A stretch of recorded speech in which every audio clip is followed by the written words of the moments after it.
नमस्कार, ये आकाशवाणी शिमला है।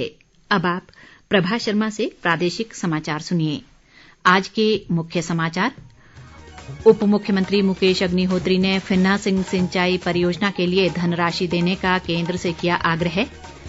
आयुष मंत्री हर्षवर्धन चौहान ने प्रदेश के पंचकर्मा केंद्रों को सुदृढ़ करने पर दिया बल। पंचकर्मा को पर्यटन से जोड़ने की सलाह। लोक निर्माण मंत्री विक्रमादित्य सिंह ने विभागीय कार्य प्रणाली को सुदृढ़ करने के लिए अधिकारियों को नवोन्मेषी विचारों के साथ कार्य करने के दिए निर्देश। और विपक्ष के नेता जयराम ठाकुर ने कहा, कांग्रेस सरकार के जन विरोधी निर्णयों का भाजपा करेगी विरोध। 25 जनवरी से चलाया जाएगा हस्ताक्षर अभियान। अब समाचार विस्तार से। उप मुख्यमंत्री मुकेश अग्निहोत्री ने कांगड़ा जिला के नूरपुर स्थित फिन्ना सिंह सिंचाई परियोजना को सुदृढ़ करने के लिए केंद्र से धनराशि देने का आग्रह किया है। आज नई दिल्ली में केंद्रीय जल आयोग के अध्यक्ष कुशविंदर बोहरा से भेंट कर उन्होंने इस परियोजना के बारे में विस्तृत चर्चा की। मुकेश अग्निहोत्री ने कहा कि वर्ष 2011 में 204 करोड़ रुपए प्रारंभिक राशि से शुरू की गई इस परियोजना की लागत अब बढ़कर 646 करोड़ रुपए हो गई है। उन्होंने कहा कि इस परियोजना को पूरा करने के लिए हिमाचल ने अपने संसाधनों से अब तक 283 करोड़ रुपए खर्च किए हैं। उप मुख्यमंत्री ने केंद्र से अतिरिक्त 350 करोड़ रुपए शीघ्र जारी करने का आग्रह किया ताकि परियोजना का कार्य प्राथमिकता के आधार पर पूरा हो सके। मुकेश अग्निहोत्री ने शाह नहर परियोजना के तहत आने वाली 5000 हेक्टेयर भूमि को सिंचाई सुविधा उपलब्ध करवाने के लिए केंद्र सरकार से अतिरिक्त संसाधन प्रदान करने की भी बात कही। उन्होंने ऊना जिले के बीट क्षेत्र में 75 करोड़ रुपए की लागत से बनने वाली सिंचाई योजना चरण 2 को जल्द स्वीकृति देने के अलावा सुखाहार और ज्वालाजी सिंचाई योजनाओं सहित प्रदेश की खड्डों के तटीकरण के लिए वित्तीय प्रबंधों के बारे में भी चर्चा की।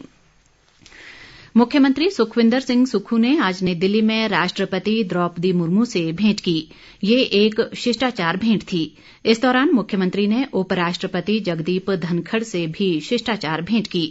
प्रदेश के मुख्यमंत्री बनने के बाद सुखविंदर सिंह सुक्खू की दोनों नेताओं से ये पहली मुलाकात थी। इस बीच स्वास्थ्य मंत्री कर्नल धनीराम शांडिल ने भी आज नई दिल्ली में केंद्रीय स्वास्थ्य मंत्री मनसुख मांडविया से भेंट कर प्रदेश के स्वास्थ्य क्षेत्र से संबंधित विभिन्न मुद्दों पर चर्चा की। केंद्रीय मंत्री ने उन्हें हर संभव सहायता का आश्वासन दिया। उद्योग व आयुष मंत्री हर्षवर्धन चौहान ने राज्य में पंचकर्मा केंद्रों को सुदृढ़ बनाने के लिए बहुआयामी प्रयासों की जरूरत पर बल दिया है। आज शिमला में आयुष विभाग के अधिकारियों के साथ एक समीक्षा बैठक की अध्यक्षता करते हुए उन्होंने कहा कि मरीजों को गुणवत्तापूर्ण उपचार देने के लिए इन केंद्रों में विशेष प्रशिक्षित स्टाफ तैनात किया जाए। हर्षवर्धन चौहान ने पंचकर्मा को पर्यटन से जोड़ने के उद्देश्य से पर्यटन विकास निगम के होटलों में पंचकर्मा उपचार सुविधा उपलब्ध करवाने की संभावनाएं तलाशने के अधिकारियों को निर्देश दिए। उन्होंने विभाग को प्रदेश में एकीकृत वेलनेस केंद्रों के विकास के लिए उपयुक्त भूमि चिन्हित करने को भी कहा। राजस्व व जनजातीय विकास मंत्री जगत सिंह नेगी ने अधिकारियों को विकास कार्य प्राथमिकता के आधार पर सुनिश्चित करने के निर्देश दिए हैं। आज रिकांगपिओ में जिला स्तरीय अधिकारियों की बैठक की अध्यक्षता करते हुए उन्होंने सभी अधिकारियों को पंचायती राज संस्थाओं के साथ तालमेल बनाकर कार्य योजना बनाने को कहा ताकि जमीनी स्तर पर कार्यों को बेहतर ढंग से पूरा किया जा सके। उन्होंने कहा कि सभी विभाग क्षेत्र के हिसाब से जनजातीय उपयोजना बनाने में सक्रिय भूमिका निभाएं और कार्यों में आ रही कठिनाइयों को सलाहकार समिति के समक्ष उठाएं। जगत सिंह नेगी ने नशा निवारण और जिले में आपदा की स्थिति से निपटने के लिए पुख्ता प्रबंध करने के निर्देश भी दिए। लोक निर्माण मंत्री विक्रमादित्य सिंह ने विभागीय कार्य प्रणाली को सुदृढ़ करने के लिए नवोन्मेषी विचारों और पेशेवर ढंग से कार्य करने के अधिकारियों को निर्देश दिए हैं। वे आज शिमला स्थित निर्माण भवन में लोक निर्माण विभाग की समीक्षा बैठक की अध्यक्षता कर रहे थे। विक्रमादित्य सिंह ने कहा कि किसी भी परियोजना की डीपीआर तैयार करने के साथ ही एफसीए सहित अन्य सभी औपचारिकताएं पूरी कर लेनी चाहिए ताकि परियोजना कार्य को गति प्रदान की जा सके। उन्होंने भारतीय राष्ट्रीय राजमार्ग प्राधिकरण के तहत प्रदेश में निर्माणाधीन परियोजनाओं की समीक्षा करते हुए सभी कार्यों को समयबद्ध पूरा करने के निर्देश दिए। विक्रमादित्य सिंह ने कहा कि सड़कों के निर्माण, रखरखाव व मुरम्मत कार्यों में गुणवत्ता से किसी भी स्तर पर समझौता नहीं किया जाएगा। बैठक में मुख्य संसदीय सचिव संजय अवस्थी ने भी अपने महत्वपूर्ण सुझाव दिए। पूर्व मुख्यमंत्री व विपक्ष के नेता जयराम ठाकुर ने कहा है कि प्रदेश में सरकार की योजनाओं का नाम बदलना सही नहीं है। आज शिमला स्थित विधानसभा में नेता प्रतिपक्ष कार्यालय में अपना कार्यभार संभालने के बाद उन्होंने कहा कि कांग्रेस सरकार जनहित में निर्णय नहीं लेगी तो भाजपा पूरी ताकत के साथ इन निर्णयों का विरोध करेगी। जयराम ठाकुर ने कहा कि प्रदेश के विकास के साथ कोई समझौता नहीं किया जाएगा। उन्होंने कहा कि विधानसभा सत्र में 3 दिन वॉकआउट हुआ और जनता में रोष है, इसलिए सरकार को अपने फैसलों के बारे में फिर सोचना चाहिए। इस अवसर पर प्रदेश भाजपा अध्यक्ष सुरेश कश्यप ने कहा कि नेता प्रतिपक्ष के रूप में जयराम ठाकुर एक सशक्त नेतृत्व के रूप में कार्य कर रहे हैं और प्रदेश में एक अच्छी सरकार के लिए सशक्त प्रतिपक्ष की भूमिका अहम होती है। प्रदेश के जिन स्थानों पर राज्य सरकार ने संस्थान बंद किए हैं वहां भाजपा 25 जनवरी से 15 फरवरी तक हस्ताक्षर अभियान चलाएगी। आज शिमला में विपक्ष के नेता जयराम ठाकुर की अध्यक्षता में हुई भाजपा विधायक दल की बैठक में ये निर्णय लिया गया। भाजपा के मुख्य प्रवक्ता व विधायक रणधीर शर्मा ने बताया कि 15 से 28 फरवरी तक जिला मुख्यालय स्तर पर पार्टी विरोध प्रदर्शनों का आयोजन करेगी, जिसमें नेता प्रतिपक्ष जयराम ठाकुर विशेष रूप से मौजूद रहेंगे।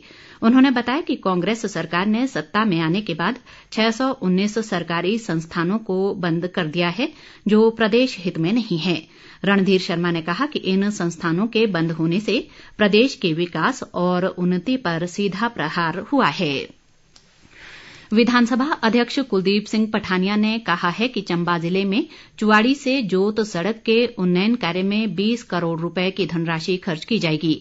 आज राजकीय वरिष्ठ माध्यमिक पाठशाला आहवां के वार्षिक समारोह में बतौर मुख्य अतिथि शिरकत करते हुए उन्होंने अभिभावकों और शिक्षकों से विद्यार्थियों का सही मार्गदर्शन करने का आह्वान किया।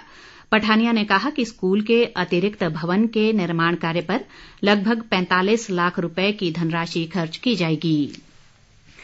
प्रदेश कांग्रेस अध्यक्ष प्रतिभा सिंह ने कहा है कि प्रदेश में 26 जनवरी से हाथ जोड़ो अभियान की शुरुआत की जाएगी।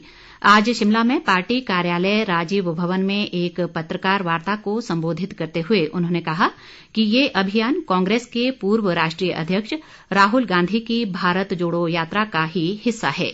प्रतिभा सिंह ने कहा कि हाथ जोड़ो अभियान में पार्टी के नेता व कार्यकर्ता घर घर जाकर राहुल गांधी के राष्ट्रीय एकता के संदेश को पहुंचाएंगे। कांग्रेस अध्यक्ष ने कहा कि केंद्र सरकार की जनविरोधी नीतियों, बढ़ती महंगाई व बेरोजगारी के अलावा नोटबंदी जैसे मुद्दों के बारे में हाथ जोड़ो अभियान के तहत लोगों को जानकारी दी जाएगी। उन्होंने बताया कि वे इस अभियान की शुरुआत मंडी जिले के जोगिंद्रनगर से करेंगी। प्रतिपूरक वनीकरण कोष प्रबंधन और योजना प्राधिकरण कैंपा की कार्यकारी समिति की एक बैठक आज शिमला में प्रधान मुख्य अरण्यपाल अजय श्रीवास्तव की अध्यक्षता में हुई। बैठक में वित्तीय वर्ष 2023-24 के लिए कैंपा के माध्यम से होने वाली वार्षिक गतिविधियों के लिए 150 करोड़ रुपए के बजट के अनुमोदन का निर्णय लिया गया। इसके अलावा कई अन्य महत्वपूर्ण निर्णय भी लिए गए।